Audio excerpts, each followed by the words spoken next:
Welcome everyone to this week's Fish Friday. Today we are on Fish Friday number 15, and we got a really good one requested by a member of the community.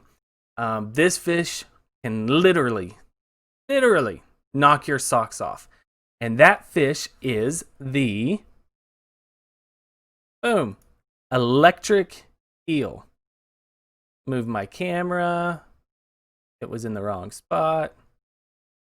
So, the electric eel, or scientific name, this is a pretty good scientific name, Electrophus electricus.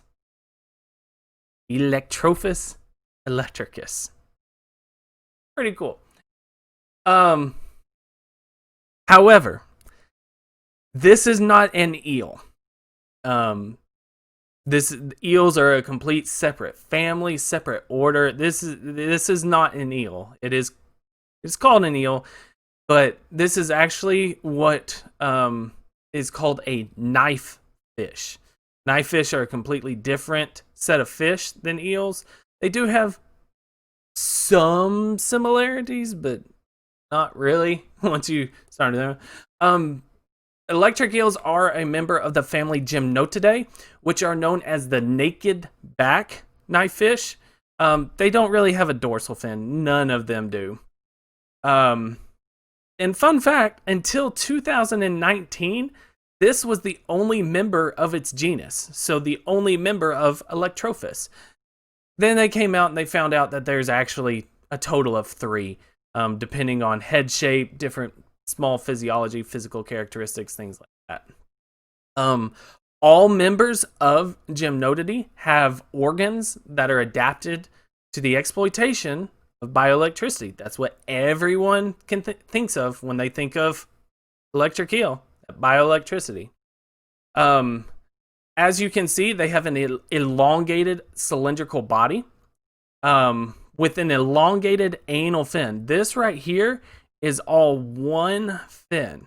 And normally they keep their body pretty straight, and they use their anal fin to move kind of sideways, up, down. They use that for almost all of their propulsion.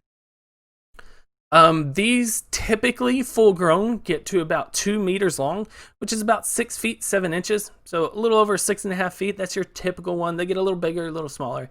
They weigh about 20 kilograms, which is about 44 pounds in weights. Got to do both metric and US numbers.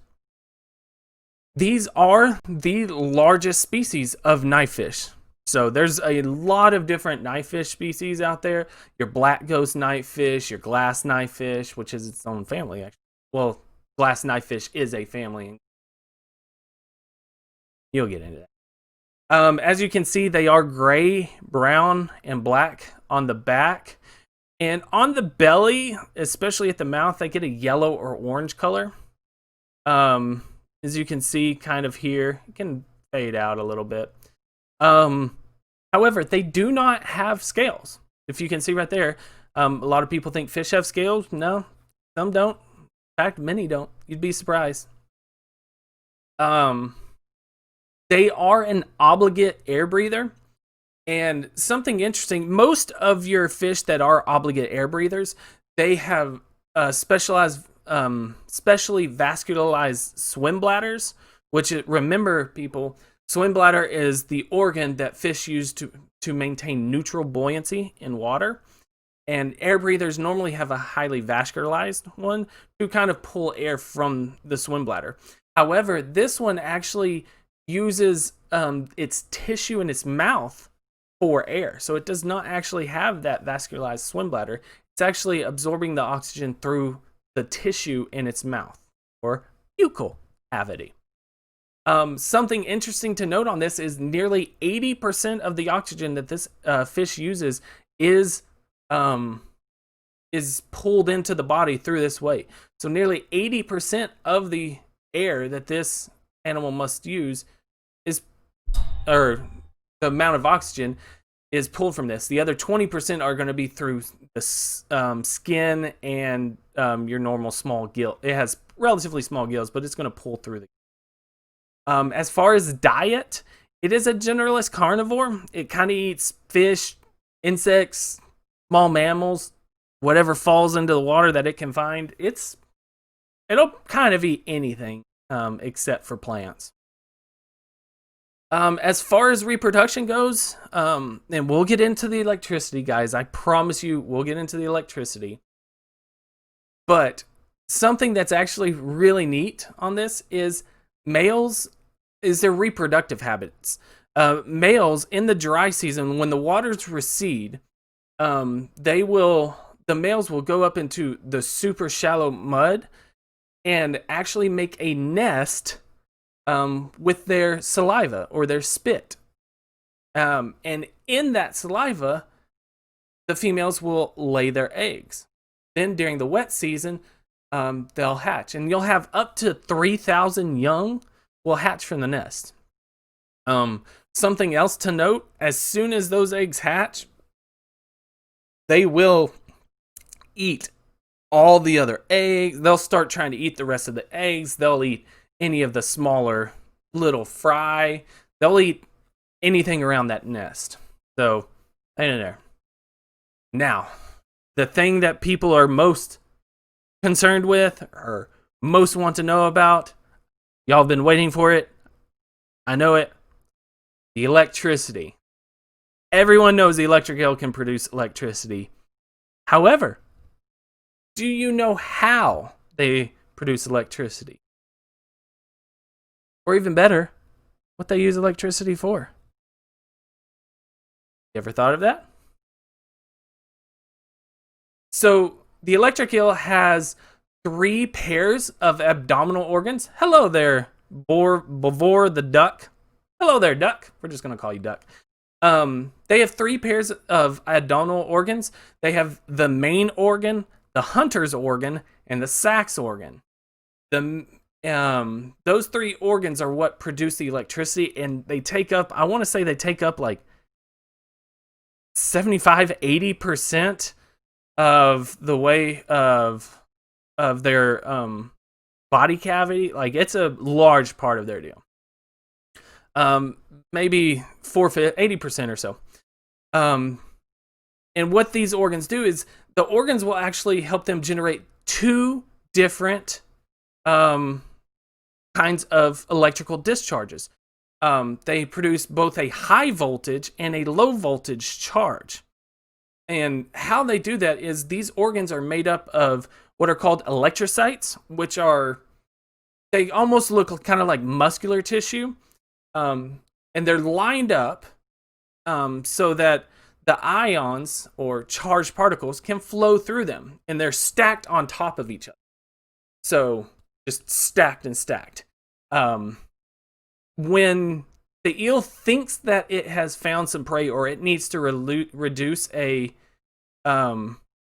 an electrical discharge, what they do is the brain will send a signal through their nervous system that opens the channels in the electrocytes.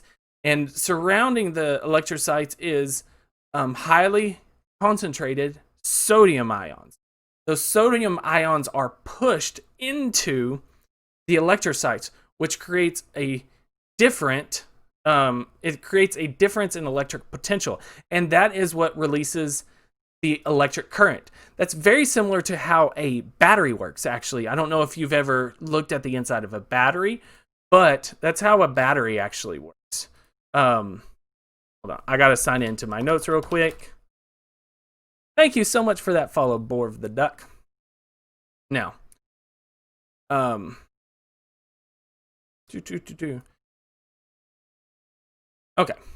Now, in the electric eel, these lights they're stacked on top of each other. And when they're all released at once, they can generate a shock of a little over 860 volts of and up to about a 1 amp of current. And they can release it fast. And not only can they release it fast, they can do it for up to about an hour if they are fully stressed up. It said like BOVR. We'll get to it. People that have been shocked at this say that their big shock is very close to a stun gun discharge. So think about that. This fish is basically hitting you with a stun gun and can hit you with a stun gun for up to an hour. That's why if people die from this fish, they normally don't die from the actual electrical shock. They actually die from drowning because they get hit by that discharge and they're paralyzed for a bit, and then they fall in the water and then cannot do it. Now, people know about the high voltage, but actually what's much more interesting is the low voltage. The low voltage that these things reduce.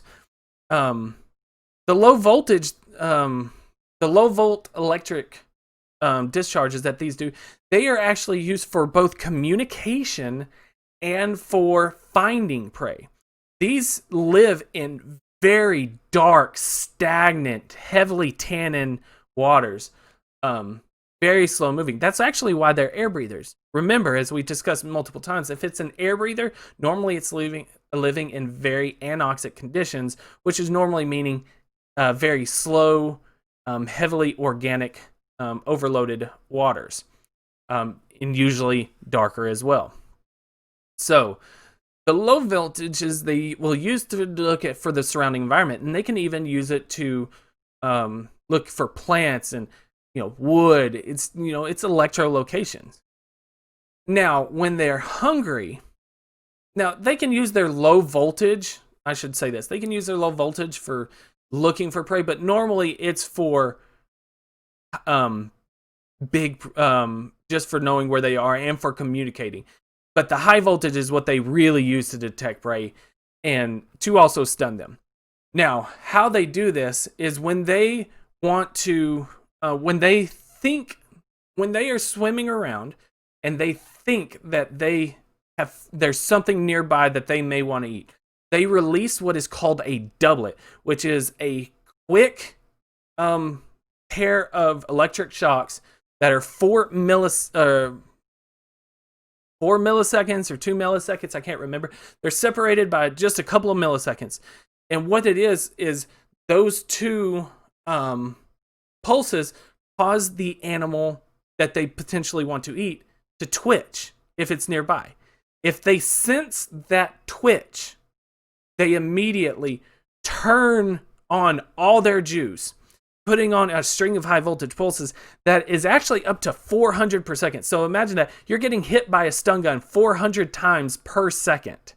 That's what they use to stun and paralyze the target, whatever they feel to eat, and then they just go over there and scoop it up with their mouth and swim away. And there. I should say that largest voltages have been reported. It's kind of insane what they do. If they feel threatened, they will actually turn around and bite their tail.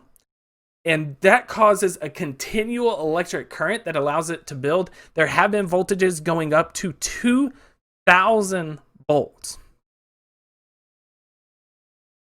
That's a lot of voltage, so you know.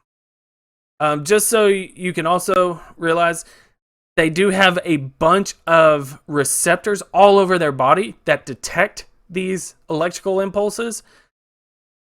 Something they eat a lot of, other knife fish, other smaller eels. They'll eat anything they can. So they have a bunch of receptors, so they can sense the electrical impulses of other knife fish. So yeah, this thing is out there. Gosh darn space fish. That is right, says the Escoplin. Are there any questions? And please, if you have any questions, leave a comment in the space below, in the comments below. Even if you just want to see a fish, as I've said for the past 5 weeks, if you request a fish, chances are it's going to get it done. I don't have a whole lot. We have next week's fish, and then possibly the next one. Yes, it can, Goblin. They use it for actual communication between each other. Yes, between family. How do you stay far away from them?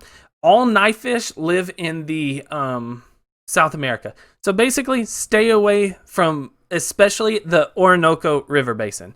I should also mention that these are available in the pet trade. So I would highly suggest don't buy these for your aquarium, because remember, these get up to 6.5 feet long. That's average. And about 44 pounds. That's a big fish. And there have been people that have died from trying to reach into their fish aquarium or bigger aquariums and getting shocked by these. I should also mention, this is something that's really going to be in there. There is an aquarium, I believe that's in Tennessee, that there is a computer with a little electrodes that stick into the aquarium that the electrical eel is in. Hey, all the dogs are coming now. All the dogs are coming to say hi. Anyway, that aquarium has those electrodes that are sticking into the aquarium where the electric eel is, and every time it produces a high discharge of electricity, that computer actually... I'm going to break everything. That computer actually sends out a tweet.